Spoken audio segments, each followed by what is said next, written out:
தியானம், தவம் அல்லது யோகம் எப்படி வேணாலும் சொல்லலாம். இதை செய்யும் போது மூச்சு ஏன் மாறுகிறது, மூச்சுல ஏன் மாற்றம் ஏற்படுகிறது? தியானம் என்பதனுடைய வேலையே என்ன அப்படின்னா வெளிமூச்சை உள்மூச்சாக மாற்றுவது என்று அர்த்தம். நம்ம ஒரு அண்டவெளி ரகசியத்துல பயணம் பண்ணணும், நமது ஆன்மா பயணம் பண்ணணும், வேற டைமென்ஷன்ஸ் போக வேண்டும் என்றாலும் இந்த சுவாசம் மாறுதல் என்பது நிச்சயமாக நிகழத்தான் வேண்டும். இந்த தியானம் செய்ய செய்ய என்ன மூச்சு ஒரு நிலைப்படும், உள்மூச்சாக ஓட ஆரம்பிக்கும். அப்ப என்ன ஆகும்னா எல்லாத்தையும் டக்கு டக்குன்னு அந்த ஃபிராக்ஷன் ஆஃப் செகண்ட்ஸ்ல அந்த ஃபோக்கஸ் கிடைக்கும். மூச்சு நிறுத்தி நிறுத்தி பழகக்கூடிய பயிற்சி தான் சமாதி நிலைக்கு உண்டான பயிற்சி. சமாதி நிலைனா செத்து போறது இல்ல, சமம் கூட்டல் ஆதி இஸ் ஈக்குவல் டு சமாதி. இப்போ உங்களுக்கு ஒரு டவுட் இருக்கும், இப்போ ஈஜிப்ட்ல அவ்வளவு பெரிய பில்டிங் எல்லாம் அப்ப அந்த காலத்துல எந்த பொருளும் இல்லை, எப்படி கொண்டு போய் அவ்வளவு பெரிய கல்லெல்லாம் கொண்டு போய் மேல வச்சாங்க?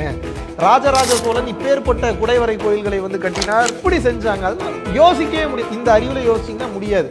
ராஜராஜ சோழன் என்பவன் சோழர் வம்சத்தில் இருந்தவர்கள் மாபெரும் ஞானிகள், சக்தி மிக்க ஞானிகள், ஆற்றல் பெற்றவர்கள், மூச்சை நிறுத்தி பழகியவர்கள், ஞானத்தில் ஜொலித்தவர்கள், ஞானத்தில் உச்சகட்ட நிலைக்கு போனவர்கள்.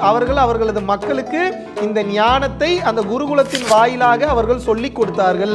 அப்போ ஒரு டன் கல்ல கூட மூச்சை நிறுத்தி பழகியவன் கண்ணால் பார்த்தே தூக்க முடியும். இப்படி செய்து காட்டியவர்கள் உண்டு. தொடர்ச்சியாக பயிற்சி செய்து கொண்டே வாங்க, சித்த நிலைக்கு நீங்களும் 100% செல்வீர்கள்.